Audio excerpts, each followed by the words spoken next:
We're talking about how to handle financial pressure as a parentpreneur without feeling insanely overwhelmed today. If you don't know me by now, I'm Mosley. I have 5 boys, parenting for a decade now, ages 2 to 10. I've been a creative director, a web developer, all that, building businesses for 17 years now. The last company I worked for, we took their sales, millions, more millions, built a school, built out software, all sorts of good stuff that just like you'll end up doing in your business as you scale up. So a lot of the stuff I did up there was just like very high end. But what's great is like business is all levels. Today's promise is to tell you kind of more of how I'm dealing with stress. How I'm figuring out how to make money and be financially responsible for my family without getting insanely overwhelmed.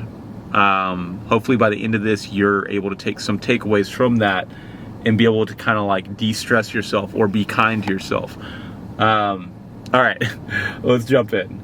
So right now we are at Walmart, and there's a lot of kind of jobs you can do in America, wherever you are, that can provide, financial security for your family. Like you got Walmart Spark, you got Uber, you got Lyft. I don't want to consider DoorDash too much. Amazon Flex, all these gig work type style things for the contractors. And then of course, if you're like a 9-to-5 type of vibe, you have a traditional company that you work for. And each of these come with their own overwhelm, their own stress levels to them. Most of the people that I'm talking to, they're in the in-between. Some of you have already started your businesses and solely rely on your businesses. So I'll try to talk to kind of each level. I'll try to talk to the W2er, like part-timer business owners, the contractor part-timers, and also the full-timer business owners, because I've done each one. Want to make sure I hit that for you guys. So speaking for the W2ers, right? The people that work the regular 40 hours, the big thing that you have going on right now, or at least that I've found for myself, like when I was working W2, was like typically you have a reliable schedule, okay? And with the reliable schedule, what that means is you're able to predict when you're going to get paid and predict roughly what, like how much money you're going to have. That's one of the hugest stresses, of being overwhelmed when you are the sole provider or main provider in your household. If you don't know when you're going to be able to pay bills or kind of take care of just all the things. One second. What's up, my man? Yeah. Yeah, do a little vloggy vlog. That's right. Take care. Oh man, that's my guy. He gets me my orders quick. On the quick. But if you have that, your biggest, or at least I've found for myself, let me not say you, let me just talk for myself. The biggest problem that I think I had when I was working W2 and I was trying to keep like overwhelm down and it was still high is that we definitely had a spending problem, right? We'd get the checks were good, the money was good, but the cash flow of the money going out was just all over the place. The bills were paid, but I never felt as though like I could get the savings up. A couple of systems that have worked really well for me when it comes to kind of managing money for like W2 work has been like the I Will Teach You to Be Rich book by Ramit Sethi. Like, it just helps you kind of understand, like, yo, like, I want to have fun. I want to be able to, like, save money, but I also want to be able to pay for my bills. And so really he just teaches, 50 to 60%, make sure those are your expenses, and then 20% savings, and then 30% to, like, have fun. And I just felt like when I was working W-2, we'd get our check, and then it would none of it would never be saved. Like, all of it would just kind of go away. It would vanish. So I think as a W-2er, that is your biggest thing. Being thankful that, like, I get a consistent check. This comes in. This is great. This is amazing. But being able to figure out how to cap your expenses and make sure that you're not overspending. You're not putting yourself in debt. You're not kind of doing all sorts of crazy stuff, because, like, the financial stress always just comes from money being tight, right? If you can figure out, how to live, let's just say that you make $70,000 per year. If you can figure out how to live off $35,000 a year, every year you've bought another year. And this is the same with, like, business. So, like, the whole point of business for most people, there's a couple of different reasons that you want to, like, have a business, run a business, all that.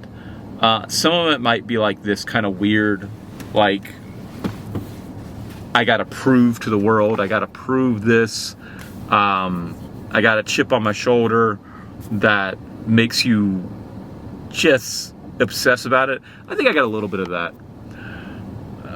Most of us run or operate a business or start a part-timer business because we want financial security. We want to be able to not have to maybe work that W-2er job and be able to work for ourselves. But the funny thing is, and this is speaking specifically to the W-2ers, like, you become your own trap. The business becomes the trap. Like, it looks great on the outside. And I talked a little bit about this in the last little potty, whatever, vloggy, whatever you want to call it. But it becomes a trap. Like, you go from working 40 hours a day, okay, or not 40 hours, 40 hours a week, which, by the way, it is so low. Like, it is so low comparatively to, like, what business is. You go from working a 9 to 5er, and I'm speaking more for myself, because these are the stories that I told myself to convince myself that, I want to start a business. This is what I want to do. I was like, you're working, you're spending all this time here. You could be doing this and making double, triple, quadruple. And though these things are true, you could, 95% of businesses fail. Like, you know what I mean? Like, 95%. Like, if I told you like the odds of being a successful business owner is like that of being a rapper, you might be like, you know what, maybe business is not for me. And I think a lot of us, we get this false sense of business. Like, you hear entrepreneurship being talked heavily about, like, this is the best thing ever, invest in it, be your own boss. And yes, I think you should, do those things. But, like, the cautionary tale is that you may already have something that really works well, and it's not worth the risk for this really bad investment. It's kind of like going from the S&P 500, which is a 40-hour work week, to risky ass stocks. Like, that you're like, you're trying to day trade on. I think my goal, maybe with all of this, is to try to educate a lot of the parentpreneurs that think or feel like the out is a business, when most likely the out is consistency and, like, cutting expenses. Being able to do the hard work that you do and be okay with it. Again, these are W-2ers. Contracting's different. being a sole business owner, completely different too. There's just different levels to it. But most people do come from the W-2 world, right? Where you're wishing and dreaming that you can get out. And I promise you that the minute that you start running your own business or operating even part-time, the stress goes up, it doesn't go down. And you run like a part-timer type of thing, I think what will allow you to bring your stress level down much further than what it is maybe taking the 4-hour work week approach by Tim Ferriss. Very, very good book. So this is the 4-hour work week. Pretty short read, but it really helps you understand how you don't have to be a slave to the business of how much hours that you work. It also, his take is more,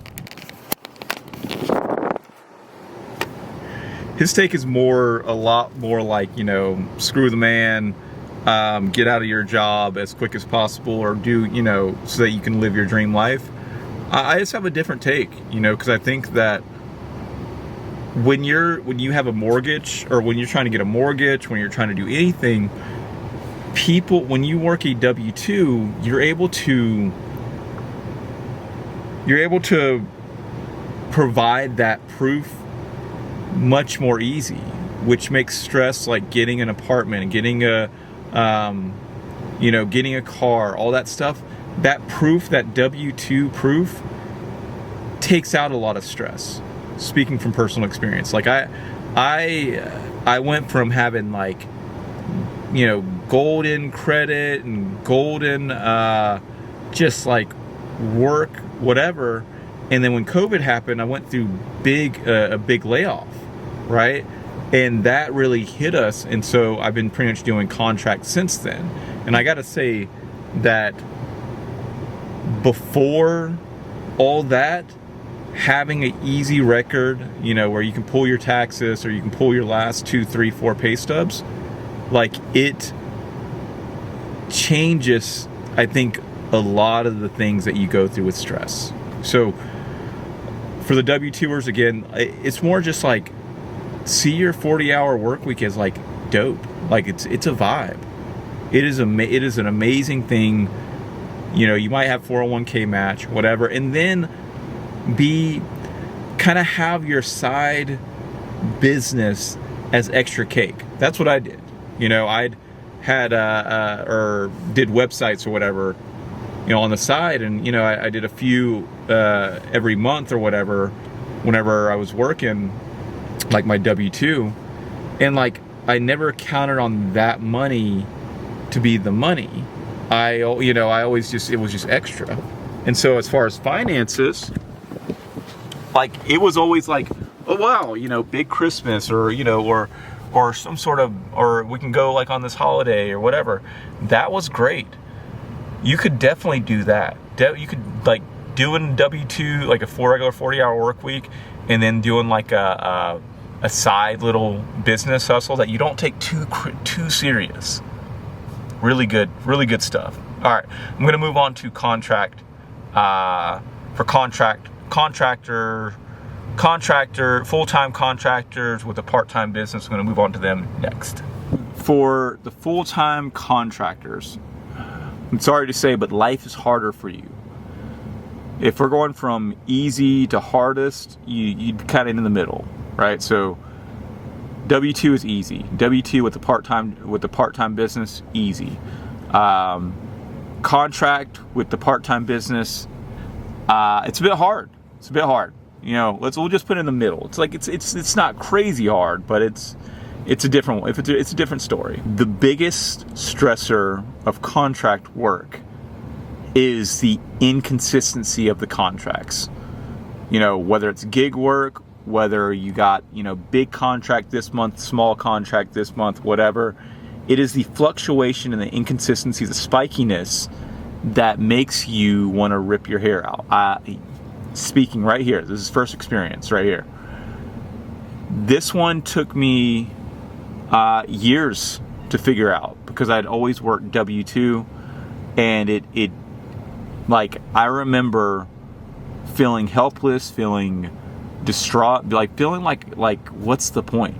Because I'd have like 1 week that was really good, and then I'd have another week that was terrible. And it would never feel like it would ever even out or bottom out. It never felt like it was like consistent enough, because I'd make predictions. And that's the beauty of W2. You're able to just predict. Like, yep, I made this much this week. How many hours did I work? Okay, I worked 37 hours. Got it. Cool. Boom. Got it. But contract is just, it's dependent on the market. And so you have to show up when the market shows up.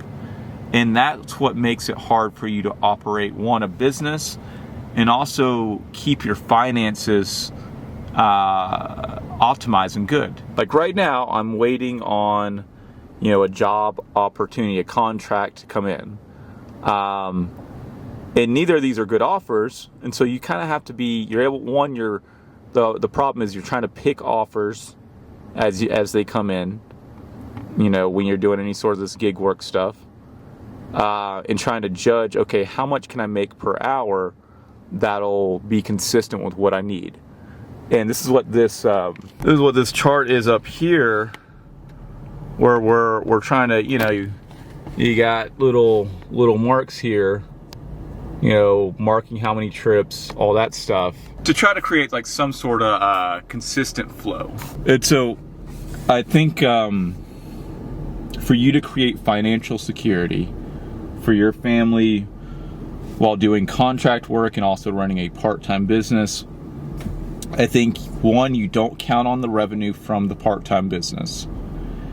That, I can guarantee you, is probably too spiky to kind of to count on. The thing with contract work or gig work from big corporations that are like the giants of the world, like Walmart and Amazon, is they're always going to need work. They're always going to need people. They're always going to need to, but you're always going to be a cog in that system. The beauty of it, though, at the same time with contract, is you do get to pick your own schedule, and you do get to pick, when you work and what you work. So there may be something that, the beauty of contract work, there may be something that you find works, and then you can automatically just change your schedule to adjust. You have that freedom. With W2, you have to ask permission. You have to be like, okay, can I do this? Can I not do this? It's a double-edged sword, What I've found is, and I'll speak to each of the gig apps that I've done and I've worked through. For Uber, like weekends, Friday, Saturday, Sunday, and you pull doubles. So you pull, like I would go on Friday, I'd go from 9 a.m. to 2 a.m. I'd do it again, 9 a.m. to 2 a.m. And then Sunday, I'd do the last little bit until maybe 2 p.m. And it's a lot of hours all at once. But the thing is, you have to work the market. You have to kind of do it for the market. And of course, that means like, you're not home with the fam at that time. But that also means you're home for 4 days with the fam. You don't want to try to work, the weekdays. At least I've found, don't work the weekdays on Uber unless you're in a good spot with, like an airport and stuff like that. I don't know. Let me know in the comments if you found figured out a system for Uber to work on the weekdays.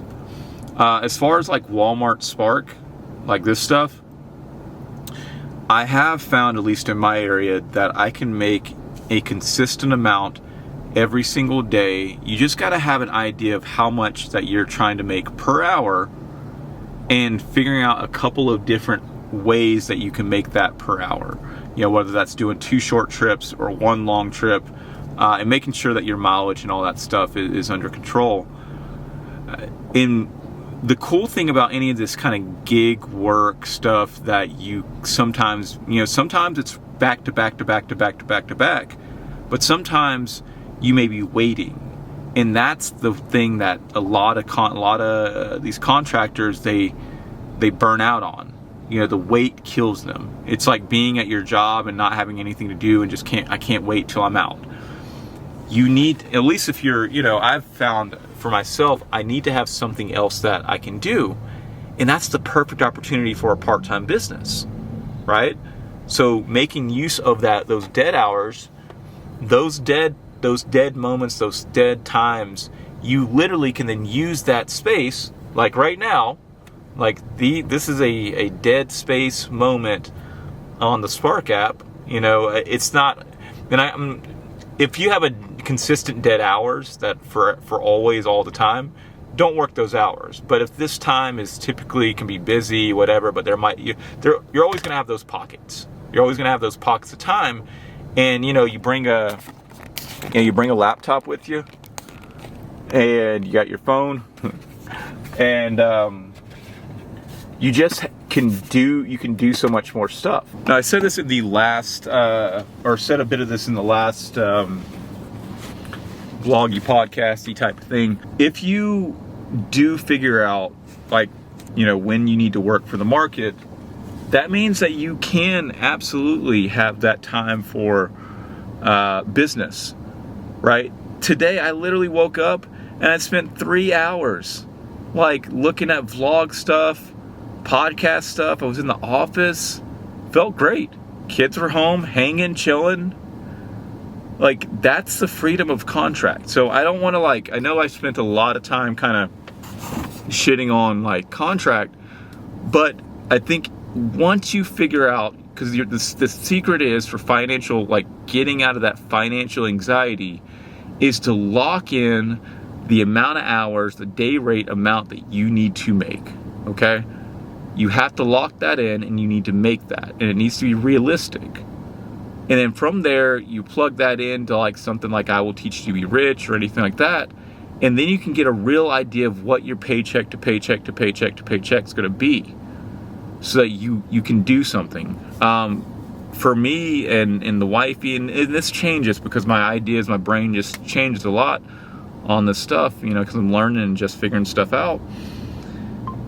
Let's see. Oh, see, still not enough. Not enough. Best thing that I've found so far that's worked for kind of enough, like, enough work and enough play for the family, because this is about parenting, being a good parent, but also being a good business owner, is, let's say, you make a certain amount for the day, right? Let's say that you make $200 for the day, okay, from your contracting. With that, you can say, what percentage do I want to dedicate to kind of like fun money, to like leisure money, or like guilt-free spending, or whatever that is. What do I want to dedicate to that? And this is a percentage, not an amount, but a percentage, because your amount may change per day with contracts. It goes up and down and up and down and up and down. But let's just say that you want to dedicate 20%, right? So let's just say that you figured out that your living expenses are about $3,000 per month. Let's say that you make $6,000 in the month. Oh, let's see what we got here. Nope. That means that, $3,000 take care of your regular expenses. You want to save or pay off 30% of debt. Hold on, let me do this quick math. Okay, we're gonna say 6,000 times 0.3. So you wanted to be able to pay, if you make 6,000 from contract or W-2s or whatever, and this is not talking about your business. Your business is just extra money, and I'll talk about what that can be here in a minute. $1,800. So, and then if you want to do 20% for, like, say if you make 6,000 times 0.2, that leaves you with $1,200 per month. Now, for fun stuff. With that being said, you could technically like wait till the end of the month, like, take care of your essentials first, then pay your debt / savings, like save it for that, and then do all the fun stuff, which I did try that before. Didn't work too well. You could just be like, okay, if I know that 50% of this goes towards my essentials, 30% of this goes towards my debt, and 20% of this goes to like guilt-free, like if you made 200, for the day, this is assuming that you work every day, so like, you might need to increase the amount, or like, your numbers. That means that I have $40 to be able to go and like do fun stuff, date time with the wife, or date time with your person or whatever, or go out with the kids. And I get to do this because of your contract. I get to do this every single day, at least every single day that you work, if that makes sense. And I think there's something really freeing about that. Last night was like only murders in the building, and we ended up getting like making like some sort of New York style hoagies, like for the theme. I sat down with the kids and with Eden, and he wanted to learn how to do video game building, and so he started down a YouTube path of that. So you can absolutely be a parent and a business owner, but I think you have to be like, if there's just different stages to it. If you're in W-2 mode, like, take more of the 4-hour work week approach to it, because your money's consistent, it's good, take that stress out. You're able to kind of like maybe do a Saturday business day or early morning business day, but don't take it too serious. That's the thing. Everyone wants to start this big giant business that's gonna scale the whole world, and like, yeah, do that, but maybe don't do that. Because like, if your goal is to have more time with the family, I promise you, the more clients that you have, at least I've found, the more clients I've had, has stressed me out. So I'm kind of looking to do a lot for a few, so that I don't have to deal with so many relationships. And that's the beauty, charging, hundreds for your service versus thousands, for like, you got to kind of think about this stuff. And I'll talk more in depth, in later episodes about how I price my services and how I kind of go about that. But I really want to talk kind of more to the down low, like, level of like what the reality is for most business owners. Most business owners are failing. You see all this information about all this business success on YouTube and etc. whatever, but like, when I talk to businesses and talk to them about their stuff, like, a lot of them aren't actually doing that well. And so I think that giving yourself that space to understand that you may not be doing that well either, but that's okay. Your goal is to provide financial security for your family. That's first. The business, just like your house, is a big investment. You can invest that time, but take care of your finances first. If you're not to that point where you can, level up, that's okay. But make sure you take care of the foundation before trying to jump to the pot of gold. Because a lot of times, a pot of gold, it's a lot of shit to get there. It's a lot of stuff. All right. In this next part, I'm going to talk specifically to the people that are just solely relying on business income as their, just sole parentpreneurs, no extra side income or no extra whatever. They're just, the business is a thing. So for the parentpreneurs that are full-time parentpreneurs, I feel you. It's stressful. You may be at a point where you found some success, and I think that's amazing. That's great. So if you figured it out, and you've gotten to a point where you have people working for you, like if you're not just a solo parentpreneur, but you have people working for you, you've kind of figured out that system. Like, let us know in the comments below, like, what works well for you and your journey of how you got there. Because everyone sees like the people at their top when they're doing it, but no one sees that journey up the hill and all the scars and all the nights and all the depression and all that stuff. So my thoughts, for if you are solely reliant on business income, I'd first do the question of like, am I making enough money that it's sustainable every month, right? Because you may not be at that point. You may have tricked yourself into that. You may be an early starter, early person in this, and then you're seeing 1 month, and the second month's going to be like really spiky. But if you're past that hump, I'm going to assume that you're past all that humps. Most times you are trapped. You are a servant to your business. meaning that you're probably working anywhere from 60 to 100 hours per week on your business because you're doing everything that a business requires. See, the beauty of being a W-2er or even a contractor is when you're a W-2er, they hire you for a specific position, your field of expertise, most times, right? So, New Human hiring me as a creative director. Only thing that I have to worry about in that business as a W-2er is marketing and anything related to creative direction. I don't have to worry about fulfillment. I don't have to worry about, specifically all the sales. Yes, those things matter in the grand scheme of things, but that's not what I was hired for. So I care about those things, but I don't have to have my mind or head in all those places. That's the beauty of literally you get hired for a career job and you get to do what you love. That's dope. Like I said, shout out to the W-2s out there. Please, if you came from W-2 and you're now a business entrepreneur, let the people know, it's real. It is real to just be able to clock in and clock out. Contractors, you may not be doing exactly the thing that you love or want to do, but at the end of the day, you get the freedom and flexibility to kind of pick your schedule and pick your hours.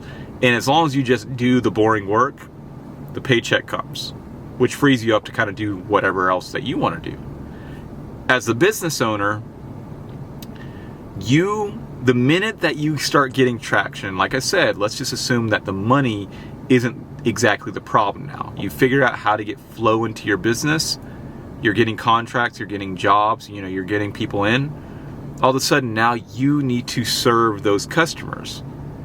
They come in, there's a product, you have to figure out how to do onboarding. You have to figure out how to, if there's any sort of problems, any sort of refunds, any sort of whatever, you're the person there. You have to figure out how to do sales, marketing, admin, fulfillment, all those things that you may have not started the job to do. You probably started it just for your profession. So my advice, and this is not my original idea or thoughts, but I've heard several people kind of use it, and I feel like it's the natural way progression is you have two options, right? Do you want to be a smaller business when it's just kind of you running the ship? Or do you want a business with employees or people that are handling stuff on your behalf? Both are traps, okay? Both are they have their pros, they have their cons. So it's just a matter of what you're aspiring for. You may find that you don't actually want to just do everything yourself, and you want that skill. You want to be relieved of the need for you to be in the business all the time. Or you may find that you start hiring people and then you get away from the craft, which is what you care about. And you now are a manager or a CEO versus a creator or a creative or whatever it is that you did. You can do it both ways. I originally started by doing it just me, myself, taking care of the stuff. And that actually worked really well. I think I took that for granted. But I've also done it in a means of okay, how can I be the CEO? Meaning how can I have someone else doing, working on fulfillment or helping me with fulfillment? How can I have freelancers underneath contractors, subcontractors that do the work or do the kind of the boring work, or not the boring work, but the non super technical work. And I gotta say, if I had to pick one for anyone, I'd say being if it's just you, I think you should try to figure out how to keep it as you and serve fewer clients. Okay, make those clients worth more. But if you are absolutely gung-ho about yo, I want to have a team, I want to eventually have my business bought out, all that stuff, then there is a way you can kind of do that, right? So you would start with admin first, okay? You're buying back your time. Again, this is not my own thought, but this seems to be the process, on and on and on, and it makes a lot of sense. You hire admin or a VA to kind of deal with kind of the low level, just anything that doesn't, that leaves you the ability to kind of start selling and then fulfilling. They're there. Then you have fulfillment, okay? Someone that can help you with fulfillment. They don't have to be an expert at the craft that you do, but like the onboarding or anything like that. So you got someone for fulfillment, and then you got, and I think I said this in the last one, then you got someone for sales, so teaching someone to sell. And like, this is the thing, you got into business because you wanted more time and more money, but business actually takes so much more time, and it requires a lot of money because you mess up. So like, continue to ask yourself, is this the thing that I really want? And if it's not, you can always step down. You always scale down a little bit. And we started this conversation with like, how do I find the right balance, or how do I handle financial pressure while supporting a family and growing my business? The thing is that you have to be able to accept. You have to be able to accept what you're asking for, right? If you want to grow a business with employees and all that, you're gonna make huge sacrifices. It's just facts. If you want a business that is more low-key, more part-timer type of thing, that eventually, can turn into maybe full-time at some point, it doesn't require as much work. And I think that that's great. I think that that's the sweet spot. That's where I'm at right now. Like, because running a business by yourself, you don't actually pay yourself. Like, trust me, you don't pay yourself for a long time, for a while. You literally just like, you have to invest and invest and invest and invest in the business, and you don't actually take money out. Or at least I found that I haven't taken money out. And that can feel a little defeating. But what's great, like when you have something else that you're doing, this is why like I look around at like the corporations, like, like, I don't know, Walmart and stuff like this, like these people, these companies, we can say what we want about these companies, but like I literally can walk in here and buy whatever. Like, do you know how crazy that is? Once you're in business, you'll know what I'm talking about. Like, if you, like, walking into a store and buying something for $10, all the things that it took to be able to make sure that that product was right, and still for them to have massive profit margins, that is a huge thing. And so, do you want to solve those problems, especially if your product is $10 or $20 or $100? Like, do you want to really do that? Because you know how many customers you need to make $1 million? I'll tell you. Hold on. All right, calculator. All right, so let's say you want $1 million, right? So divide it by 12. So you need to make $83,333 per month. Okay? That means that if you were to sell a $100 product, okay, divided by 100, that means that you'd have to have 833 customers per month. Divide that by 30. That's 27 customers. That's a little over a customer every hour of every waking moment. That's hard, right? That's crazy. But, it's not that crazy when you say, okay, $1 million, all right, divide it by 12, okay, so we still got to make $83,333, or But if we divide that by, if our product is $1,000, okay, now we need to service 83 customers at $1,000. Still pretty hard, okay? But 83 divided by, you know, let's say that's weekly, every week, you know, every week. We still have to make 20 customers per week. That would be divided by, if you're working a 5-day work week, that'd be having 4 customers that pay you $1,000 every day. Still really hard, okay? This is the stuff we're talking about here. It is like, really, like, if you get into the business of business, like, this is really what it is. 1 million, okay, divided by 12. 1 second. All right, we'll snatch that up. 1.7 miles, and not bad at all. Start that trip up. Okay. Confirm arrival. But if you did 1 million divided by 12, okay, and you charge $10,000, big tickets, that's, sorry, 1 million divided by 12, and then 83,000, divide that by $10,000. That means you need to have about 8 customers per month, okay? Divided by 4, about 2 customers per week that pay you $10,000. Still a hard thing to do. And this is why I think, you know, being realistic, you got to work backwards. To be able to provide, you know, $1 million, you know, per year service, at least as a client service business, it's a big ask. It's a big task.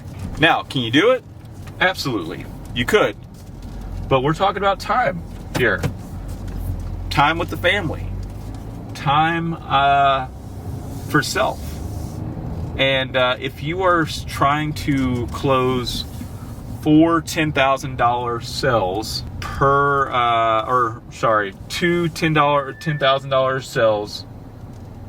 Okay, we're gonna go over here. Per week, you know, there's just a substantial amount of effort that has to go into that. And either maybe lowering the target amount that you want to make, which is okay. That's fine too.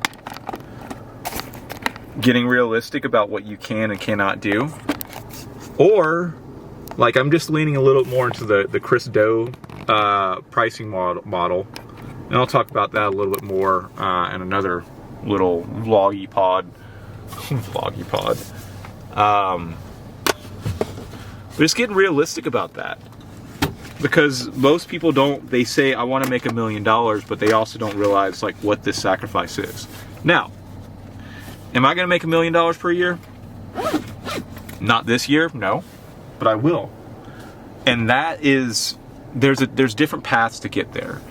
And I'd recommend looking up, I'm going to finish this up real quick because we're going to go into the store, but I'd recommend looking at Alex Hormozi's thing about leverage, you know, with code and media, collaboration, code, media, collaboration, and capital. Those 4 C's. Because you can actually get there. There's different ways to get there. That's why YouTube actually makes a lot of sense too. But I'll talk more about that stuff later. But this whole pod vlog thingy, it's more to talk realistic business to parentpreneurs at different stages of where they're at, and give you my thoughts about what I do for financial, you know, to kind of be okay. The last thing I'll throw in there before I go into the store is, like, you're gonna have hard days. The biggest thing is to be kind to yourself on those hard days. Be kind always to yourself on the hard days. Take that day as not a day that you judge the metrics, but a day that you're like, yo, I'm gonna go to the movie theater. I'm gonna go have a double espresso. You're just gonna be kind to yourself. Because you may have those every week, every month, whatever. And when you do, the best thing, instead of like going fucking down a hill, is to have a little slope, be nice, kind, and get right back to it. All right, I hope you guys enjoyed this. If you found this helpful, definitely check out this video I just put up. I'm waiting for it to load right. Alright, it's not, the internet's not working, but go check out this next video right here. Alright, take care guys. Bye.